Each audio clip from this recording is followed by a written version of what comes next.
사카라의 세라피움, 세크카라 세라피엄, 멤피스의 푸타 신전에서는 소를 한 마리 데려다가 푸타 신의 현신으로 모셨습니다. 황소가 오사이리스 아피스로 죽은 후에 불멸이 될 신 푸타의 화신이라고 믿었기 때문입니다. 신으로 모셔지던 소가 죽으면 죽은 소와 똑같은 모습의 소를 찾아서 그 소를 신으로 숭배하는 의례를 계속 반복했습니다. 티베트 지방의 달라이라마가 연상되는 방법입니다. 신으로 모시던 소가 죽으면 미이라로 정성스럽게 매장했는데 미이라로 매장된 소들이 묻혀진 공간이 세라피움입니다. 우리가 들어갈 수 있는 공간은 일부이고 훨씬 더 큰 공간이 지하에 만들어져 있습니다. 이 소신의 집단 무덤은 거의 1000년 정도 계속해서 사용되었습니다. 신왕국 시대에서 프톨레마이오스 시대까지 약 1400년의 기간 동안 적어도 60개의 아피스가 세라페움에 매장된 것으로 증명되었습니다. 가장 초기의 매장은 고립된 무덤에서 발견되는데 숭배가 중요해짐에 따라 후속 매장실을 연결하는 지하 갤러리가 파졌습니다. 숭배 관행 중 하나는 아피스의 삶과 죽음과 관련된 날짜가 적힌 기념 석판을 봉헌하는 것입니다. 이 자료는 19세기에 확립된 이집트 연대기를 완성하는 데 결정적인 역할을 했습니다. 아피스 숭배는 기원전 3000년경 파라오 메네스에 의해 시작되었을 것으로 추정됩니다. 격리된 무덤에서 발견되는 세라피움의 가장 오래된 매장지는 기원전 14세기 제18왕조의 아메노테프 3세 시대로 거슬러 올라갑니다. 19왕조의 초대 파라오인 람세스 2세의 통치 기간 동안 행정관으로 일하던 키에무셋은 직방에 있는 더 넓소 금고를 굴착하도록 명령했습니다. 현재 그레이터 발치라고 불리는 방의 두 번째 갤러리는 제26왕조의 프삼티크 1세 때 시작되었으며 프톨레마이오스 왕조 동안 길이 약 350m, 높이 5m, 높이 3m로 확장되었습니다. 아마시스 2세부터 프톨레마이오스 왕조 말기까지 아피스 황소의 석관은 무게가 각각 70톤에 달하는 단단한 돌로 만들어졌습니다. 370-380개의 스핑크스가 측면에 있는 긴 도로는 30왕조의 창시자인 넥타네보 1세 시기에 건설되었을 것으로 추정됩니다. 세라피움은 로마시대 초기인 기원전 30년경에 버려졌습니다. 스트라본은 드로모스의 일부 스핑크스가 바람 때문에 모래로 뒤덮였다고 기록했습니다. 아피스는 서기 3세기까지 사카라 아부시르 지역의 다른 곳에 계속 묻혔습니다. 서기 300년경 아르노비우스는 이집트인들이 아피스가 숨어있는 장소를 밝히는 사람을 처벌했다고 합니다. 의례, 아피스의 삶을 나타내는 4가지 이벤트는 출생, 숭배, 사막 및 매장입니다. 디오도루스 시쿨루스는 기원전 90에서 30년경에 황소가 신으로 숭배되고 오시리스에게 봉헌되었으며 세드 축제와 관련이 있는 것으로 보인다고 말했습니다. 살아있는 아피스가 죽은 후 사제들은 특정 신체적 표시를 식별하여 오시리스의 영혼이 이주한 어린 황소를 찾았습니다. 헤로도투스는 그것이 검은색이어야 하고 이마에 3개의 모서리가 있는 흰색 반점이 있고 등에는 독수리 모양이 있고 이중 꼬리털과 혀 아래에 매듭이 있어야 한다고 보고했습니다. 아리언에 따르면 이러한 각 표시에는 특정한 의미가 있습니다. 예를 들어 그것들은 별, 초승달과 우주의 모양, 나일강이 떠오를 때를 상징했습니다. 새로운 아피스가 발견되었을 때 사람들은 애도를 멈췄습니다. 40일 동안 닐로폴리스에 보관된 후 금박을 입힌 마구간이 달린 바지선이 송아지를 멤피스에 있는 헤파이스토스 신전으로 데려왔습니다. 그 후 40일 동안 여성만이 송아지를 볼 수 있었고 송아지는 여성에게 자신의 생식 부분을 드러냈습니다. 그러나 다른 모든 경우에는 여성이 그 자리에 있는 것이 금지되었습니다. 어미소는 하늘의 빛이나 달빛에 의해 잉태되어 다시는 임신할 수 없다고 합니다. 그들은 멤피스에서 아피스와 함께 보관되었으며 세라피움에서 북동쪽으로 1km 아래에 있는 자체 지하 묘지 인이음에 묻혔습니다. 아피스가 죽었을 때 일부분은 소비되었고 유해는 미라로 만들어지거나 매장되기 전에 보존되었습니다. 미라는 화려하게 묻혔으며 디오도로스 시대의 장례를 위해 관리인이 100달란트를 썼다고 전해집니다. 도굴과 재발견, 세라피움의 도굴은 황소의 이름이 많은 비석에서 상형 문자를 읽을 수 있을 때 시작되었습니다. 2개의 무덤을 제외한 모든 무덤이 도굴되고 훼손되었습니다. 황소미라는 산산조각이 났고 경멸의 표시로 석관에 돌이 쌓였습니다. 세라피움의 발굴과 관련해서 프랑스의 이집트학자 오기스트 마리에트라는 사람의 스토리가 재미있습니다. 마리에트는 1850년에 이집트에 옵니다. 당시 마리에트는 루브르 박물관의 직원이었고 당시 이집트로 출장을 온 것인데 곱트어가 쓰여진 파피루스 사본을 구하기 위해 이집트에 왔습니다. 그래서 마리에트는 곱트어 사본을 구하기 위해 고미술상을 돌아다녔는데 당시 카이로의 고미술상에서 잘 만들어진 스핑크스상들이 대량 유통되고 있는 것을 알게 되었습니다. 이에 관심이 생겨서 마리에트가 이 스핑크스들의 출처를 알아보니 사카라에서 온 것들이었습니다. 마리에트는 상당한 괴짜였는데 출처를 듣자마자 사카라의 낙타를 타고 왔다고 합니다. 고생고생해서 사카라에 도착해서 여기저기 돌아다녔는데 세라피움이 있는 이 근방에서 하얀색 스핑크스들이 열을 맞춰서 세워져 있는 것을 발견했습니다. 마리에트는 발견하는 순간 스트라보가 쓴 기록물을 떠올렸는데 스트라보는 기원전 20 혹은 30년에서 서기 50 혹은 60년 정도까지 살았던 사람인데 스트라보가 세라피움 앞에 가면 스핑크스가 쭉 놓여져 있다고 써놓은 것을 마리에트가 기억해 낸 것이죠. 마리에트는 이곳이 세라피움이라는 판단을 내리게 되었고 루브르 박물관에서 받았던 조사 비용을 마음대로 써서 이곳을 발굴하기 시작합니다. 세라피움이 그렇게 발견된 것이죠. 문책을 받아야 할 사항이지만 워낙 발굴 성과가 좋았기 때문에 루브르 박물관에서는 특별하게 문책을 하지 않았다고 합니다. 마리에트는 이집트 박물관의 설립자이기도 하고 현재 존재하고 있는 정부의 관계기관인 문물 최고위원회 등을 설립한 사람이기도 합니다. 프랑스인이지만 이집트의 유물은 이집트에 보관되어야 한다는 생각이 있는 사람이었고 그래서 박물관도 만들고 이집트 정부의 관계기관들을 설립한 것입니다. 그러다 보니까 이집트 정부 기관임에도 불구하고 문화재관리국의 최고 국장들이 초반인 19세기 후반에는 계속해서 프랑스인들이 직책을 가지고 있었습니다. 마리에트는 폭발물을 사용하여 입구를 막고 있는 암석을 제거한 후 대부분을 발굴했습니다. 하지만 그는 발굴 노트 대부분을 출판하지 않은 채로 남겨두었고 1878년 나일강이 블라크에 있는 이집트 유물 박물관을 범람시켰을 때 많은 노트가 파괴되었습니다. 게스턴 마스페로는 살아남은 몽골을 바탕으로 레에스레프 푼디 멤피스라는 책을 발표했습니다. 마리에트가 죽은 지 1년 후인 1882년이었습니다. 무덤 뒤 오늘날 24개의 석관이 크레이터 발치에 남아 있습니다. 가장 오래된 것은 기원전 550년경의 마지막 원주민 통치자 아마시스 2세까지 거슬러 올라갑니다. 가장 최근의 무덤은 약 500년 후인 초대 로마 황제 아우구스투스의 통치 기간에 제작되었습니다. 대부분은 너비와 높이가 2m 이상이고 길이는 거의 2배입니다. 약 절반 정도는 무거운 뚜껑을 제외한 무게가 약 40톤입니다. 세라피움에서 발견된 윈치, 롤러 및 레일은 좁은 터널을 통해 돌을 운반하는 데 사용되었습니다. 석관은 매장실에 미리 채워진 모래를 제거하여 최종적인 위치로 내려갔습니다. 살아남은 모든 재물은 비싼 돌인 화강암, 현무암, 섬노감 등으로 만들어지는 반면 지금은 사라진 오래된 석관은 석회암일 수 있다고 관은 주장했습니다.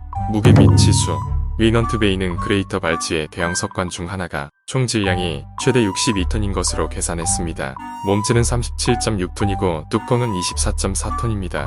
돌의 외부 치수는 높이와 너비가 2.32m, 길이가 3.85m였습니다. 석관 내부의 직사각형 공간은 높이 1.73m, 너비 1.46m, 길이 3.17m였습니다. 뚜껑의 높이는 89cm였습니다.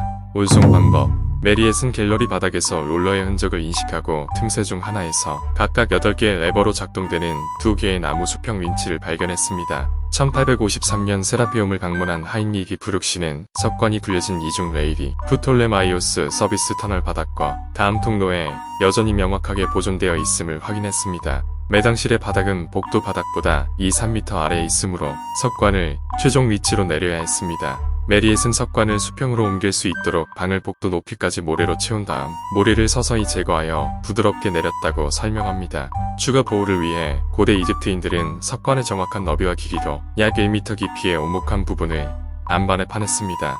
양쪽에 있는 특별한 벽감 덕분에 작업자들은 돌 아래에 있는 모래를 제거할 수 있었습니다. 메리엣은 부분적으로만 움푹 패인 석관 하나를 발견하고 앞서 언급한 방법을 테스트하기 위한 실험을 수행했습니다. 그 움푹 들어간 곳이 잔해로 가득 차 있었음에도 불구하고 그는 완벽하게 규칙적으로 그것을 낮출 수 있었습니다. 세라피움에서 발견된 비석에 따르면 프톨레마이오스 2세 시기인 37년 기원전 247년의 석관 중 하나와 그 뚜껑을 매장실로 옮기는데 근무일 기준 28일이 걸렸습니다. 비문과 장식 그레이터 발치에 남아있는 24개의 석관 중 3개는 각각 아마시스 2세, 캠비세스 2세 및 카바시의 봉헌식을 담고 있습니다. 민 카르터치즈로 새겨진 네 번째는 아마도 프톨레마이오스 12세 또는 클레오파트라로 거슬러 올라갑니다.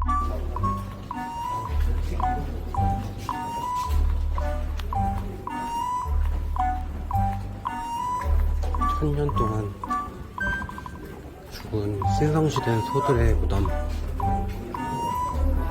이 차곡차곡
니네 그거 봤어? 이거.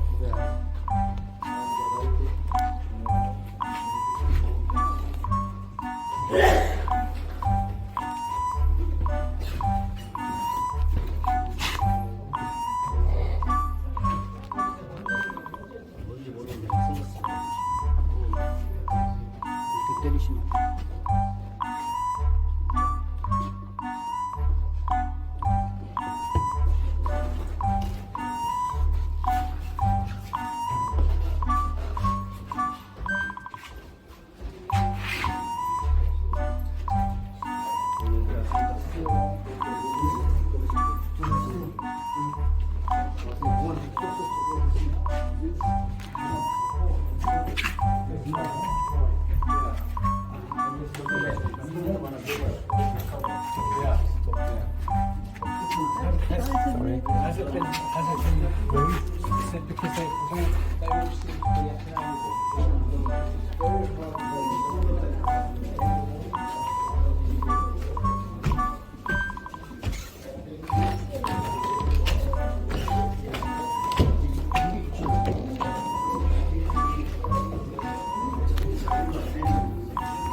국가 산업이라면 결국은 국민의 노동력인데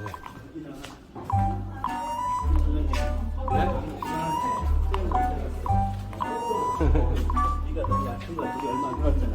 네.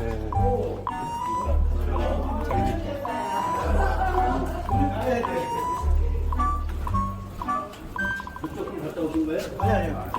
이쪽을 가면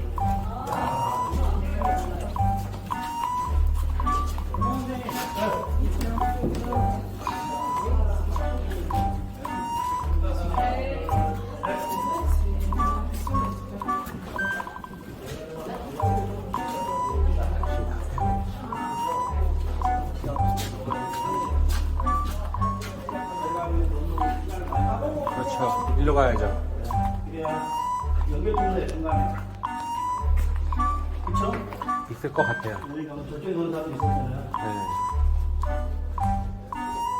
한박 건달 너무 많이 나와.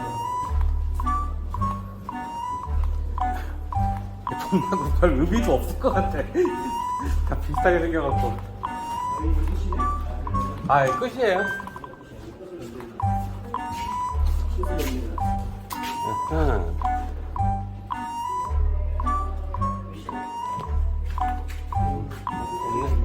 여기 이만큼밖에 안 들어온 거예요. 이동은 저쪽으로 이쪽 들어왔으면 빵이었네요. 여기가 뭐? 네, 저쪽이 아까 안 되죠. 네. 이쪽 나가면 돼요.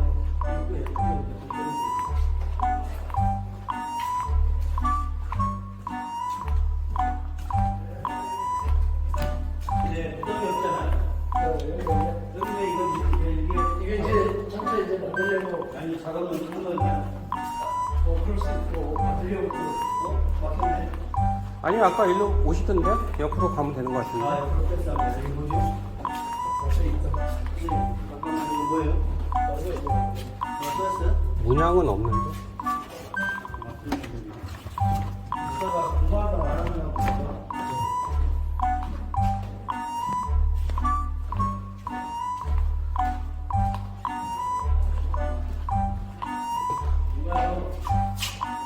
옷을 운반하다가 말았어요. 그쵸? 네.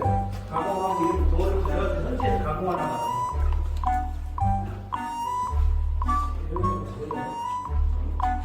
이게 현재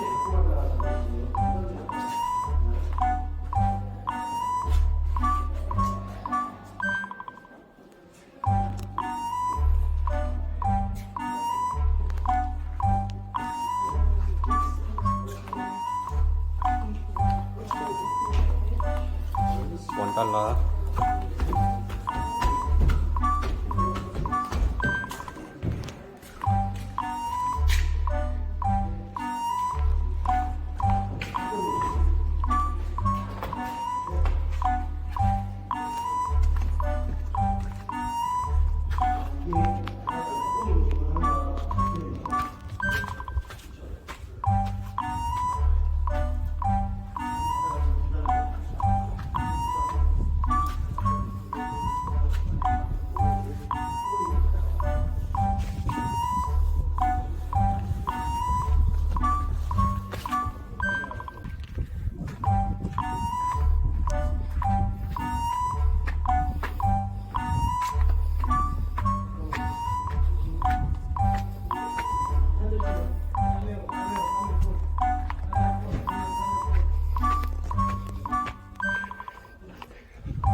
세라피움 돌아보고 오는데 바닥에 똥이 너무 많아. 진짜 똥조심.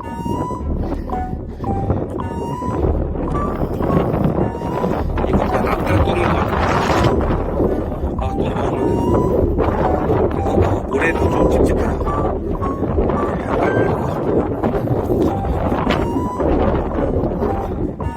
저 앞에 족쇄에 사람이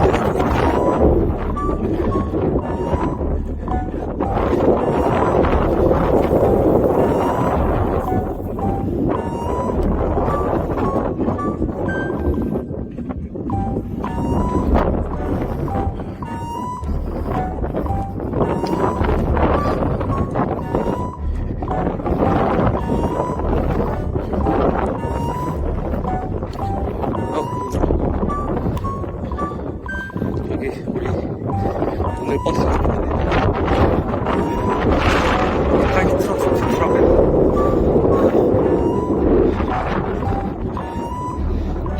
수준의 여행인가? 높은 믿음의 여행.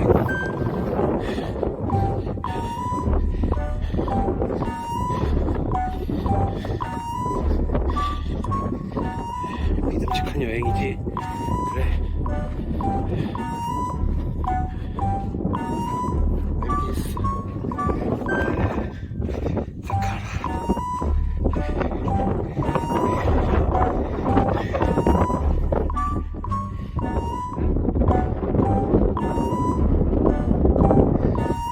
신기하지 않습니까? 이렇게 사막의 오아시스처럼 다리가 주변으로 해서 녹지와 도시가 펼쳐져 있고 사막으로 유구된 도시. 근데 여기가 사막이니까 여기 남아자 있지 않았을까. 우리나라처럼 토지 이용을 다 할 수 있는 데였으면 남아있기가 쉽지 않았겠죠. 근데 사막이나 중동, 그러니까 중동이나 아프리카 북부 이렇게 기후가 완벽하고 토지 이용이 제한적인 지역에